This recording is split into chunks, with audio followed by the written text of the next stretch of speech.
Salut à tous amis de la diaspora, bienvenue dans cette nouvelle vidéo où je suis sur mon chantier avec que j'accompagne dans le cadre du programme d'accompagnement. Et là on est sur son chantier où les travaux, comme tu peux le voir, tu peux le remarquer, ont commencé. Et voilà, je voulais qu'il fasse un retour, qu'il vous fasse un retour aussi pour qu'il puisse donner son ressenti dans le cadre de cet accompagnement, comment ça s'est passé au départ et ou à notre ton, justement, comment il pense, justement, les choses vont se passer pour la suite de son chantier.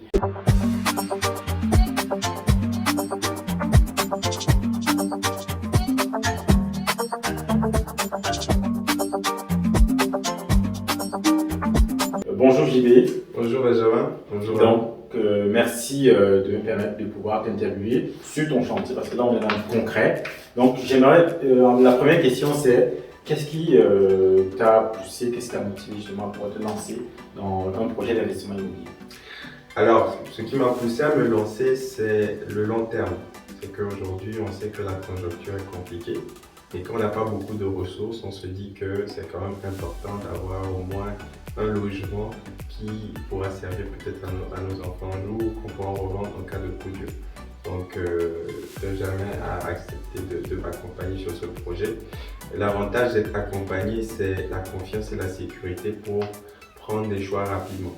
Donc, on a trouvé ce lieu-là, ce local-là, ce lien qui était très très bon à un prix très avantageux. Je ne sais pas si on pourra donner les détails. Est-ce que ça a été facile? Comment ça s'est passé? Est-ce que ça a été facile? Qu'est-ce qui s'est passé pour qu'on se positionne rapidement et dessus? Alors, donc ça a été facile parce que j'ai été accompagné par Benjamin qui m'a proposé donc ce bien-là. On est venu, on a visité et tout de suite on a apprécié parce que le prix il était très très bas par rapport à ce qu'on pouvait faire dessus dans la zone. Donc je peux donner Oui, bien sûr. On est à Damary-Lévis et le prix on l'a acheté à 115 000 €. D'accord, et surtout que ça entre aussi dans ton enveloppe en fait. Tu avais Exactement. Une enveloppe limitée. Exactement. On a essayé de s'adapter à son enveloppe qui avait une limite bien sûr, parce qu'on a les capacités d'endettement. J'ai une résidence principale. On a essayé de s'adapter à cette capacité-là pour pouvoir trouver ce bien-là. Maintenant, au niveau de la décision de l'achat, pour dire on y va. Est-ce que tu n'as pas eu peur? Est-ce que je t'ai dit mais est-ce que c'est quelque chose qui va... Oui, justement, c'est pour ça que je dis qu'on est accompagné. Bon, moi, je connais Benjamin depuis de nombreuses années. Je connais aussi son expertise dans le domaine. Je sais qu'il a réussi dans plusieurs opérations. Il accompagne des gens. Donc, c'est ça qui m'a rassuré. Parce que quand on a fait la visite, je savais que c'était un bien potentiel. Je savais qu'on pouvait faire des choses. Mais je ne sais pas si j'aurais pris la décision seul. Donc le fait que Benjamin m'ait rassuré et qu'il m'ait dit ça c'est sûr, il faut faire une proposition tout de suite parce que là aussi on a fait une proposition tout de suite, ce qui nous a permis de pouvoir nous positionner dessus. Ça a été déterminant. Donc la décision a été simple parce qu'il y a eu l'accompagnement. D'accord, et après comment ça s'est passé pour le prêt? Donne-nous quelques informations. Oui. Alors pour le prêt, donc j'ai pris un courtier. Donc il faut savoir que c'est vraiment mon premier investissement locatif. Moi j'ai une résidence principale, mais c'est mon premier investissement locatif et je ne voulais vraiment pas perdre du temps avec les banques à aller chercher. Je voulais vraiment aller vite et me simplifier la vie. Donc on a trouvé un courtier qui était très efficace. D'ailleurs je pense que peut-être que Benjamin me donnera les coordonnées. C'est un courtier avec lequel je travaille. C'est ça, voilà. Une courtière, une dame, et elle a été très efficace. Donc voilà, elle a contacté toutes les banques et en un temps record, elle a réussi à m'avoir 2 offres. Donc il faut savoir que notre situation était quand même très très limite. On n'avait pas une grosse capacité d'endettement. Donc voilà, moi je passe par les courtiers pour avoir l'option tranquillité. D'accord. Mais il y a eu un souci, à un moment, tu peux nous donner quelques détails, comment la courtière a... Ouais. Plus la partie où le banquier t'a... La première offre que tu as acceptée, il t'a dit... C'est ça. Alors, donc j'ai pris l'offre la plus chère parce qu'il y avait plus de garantie au niveau assurance et tout ça, c'était vraiment du 100%. Et donc, à une semaine, même 5 jours de la fin des conditions suspensives, le banquier nous a lâchés, bon, pour une raison incompréhensible. incompréhensible. Donc ça, c'est aussi les aléas. Donc, et c'était l'avantage aussi d'avoir un accompagnement. Donc moi, je vous encourage vraiment à vous faire accompagner parce que c'est dans les situations comme ça qu'on peut prendre de nouvelles décisions. Donc Benjamin était là aussi pour me rassurer et le courtier a fait un excellent travail, c'est-à-dire qu'elle a rappelé tout de suite l'autre banque donc, qui m'avait fait l'autre option. Donc on était à 5 jours et puis tout s'arrêtait, hein, sinon j'allais perdre mon acompte. Et donc elle a réussi en un temps record aussi à nous remettre en contact avec l'autre banquier. Donc il nous a donné un accord de principe à nouveau. On a pu éditer l'offre de prêt. Donc on a demandé à l'agent immobilier une petite rallonge amiable pour pouvoir finir l'opération. Donc on a pu signer. D'accord. Donc dans l'immobilier, vous serez confronté à des situations comme ça, où tout semble aller bien et subitement tout se retourne. Mais là, il faut être tranquille, calme, parce qu'il y a toujours, en général, il y a toujours des solutions pour pouvoir se retourner, pour pouvoir trouver une porte de sortie favorable pour tout le monde. Et c'est ce qui s'est passé. Il a pu trouver cette porte favorable là, et derrière, il a pu signer chez le notaire. Et même au préalable, une petite anecdote, par rapport au moment de la signature du compromis, l'agent immobilier ne voulait pas intégrer les frais de travaux dans la clause suspensive. Il a fallu qu'on bataille pour pouvoir justement faire intégrer ces éléments-là.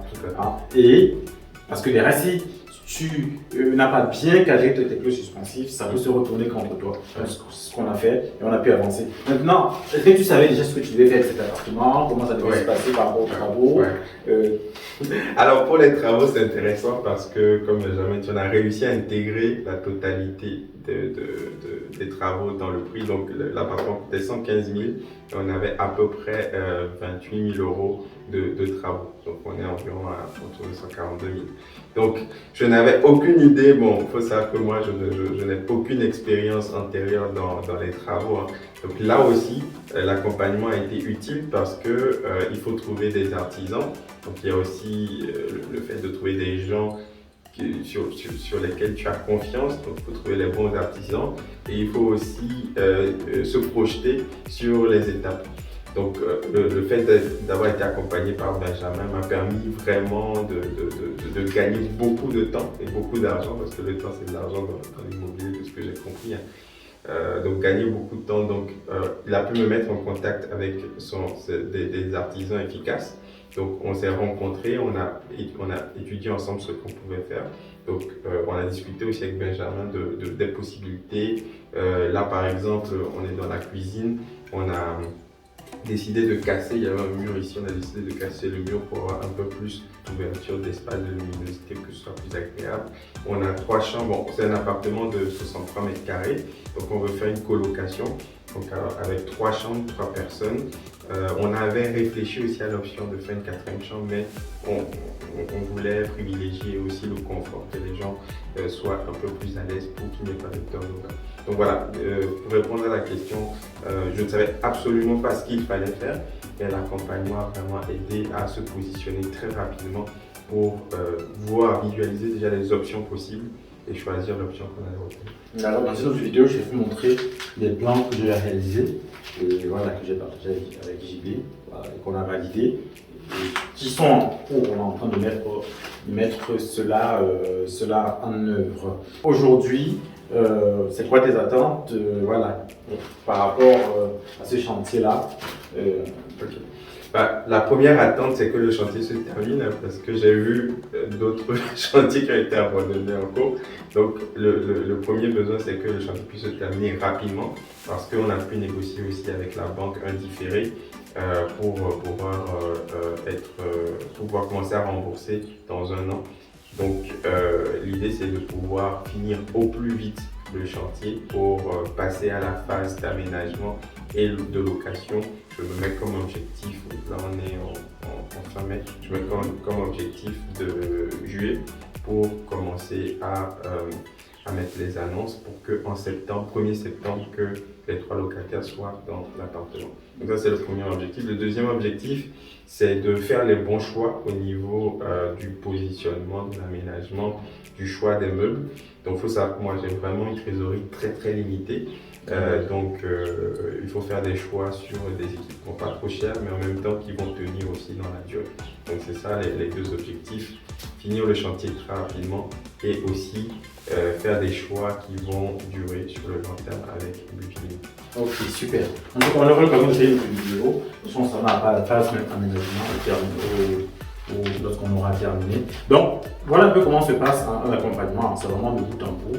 Je suis là avec la personne qui m'accompagne. À chaque étape, on essaie de négocier. On a négocié même aussi par rapport au devis avec l'artisan qui avait un gros devis. Voilà. On a dû resserrer ce devis-là, que ça entre dans le budget qu'il avait au niveau de la banque. C'est comme ça qu'on a fait voir l'artisan. On a changé les ouvertures avec d'autres artisans qui sont toujours mes artisans. Donc c'est un peu l'accompagnement que j'offre. Donc si tu as quelque chose à dire par rapport au gouvernement, je veux vraiment remercier Benjamin parce que au-delà du projet, c'est une vie et une famille qu'il y a derrière. Donc moi j'ai 2 enfants, bientôt 3 et une épouse. C'est une famille aussi, donc c'est des destinées, c'est le futur d'une famille. Donc merci à lui parce que il a été très disponible, même s'il est très occupé, qu'il a beaucoup de personnes qui le suivent. Il a été disponible, il était réactif. Et donc un grand merci à lui. Et je vous encourage vraiment à sauter le pas pour pouvoir avoir un appartement, des biens qui sont bien finis. Comme ça, il n'y a pas de reflet entre nous. Ok, super. Donc voilà ce que je voulais partager avec toi sur la vie de ce chantier. D'autres vidéos auront l'occasion de sortir pendant que ça va avancer. Nous, on est juste venu faire aujourd'hui un point, essayer de faire des réglages par rapport à la cuisine. On a terminé cela. Et tu auras l'occasion de voir tout cela. Donc n'oublie pas, si tu as des questions, tu m'écris à mon email qui va apparaître à la fin, où tu prends une session de coaching pour qu'on puisse échanger, que je puisse échanger avec toi sur ton profil et définir la stratégie qui pourra le mieux te convenir. N'oublie pas, si tu n'es pas encore abonné, de t'abonner, de liker et à très bientôt sur la chaîne Immo Diaspora.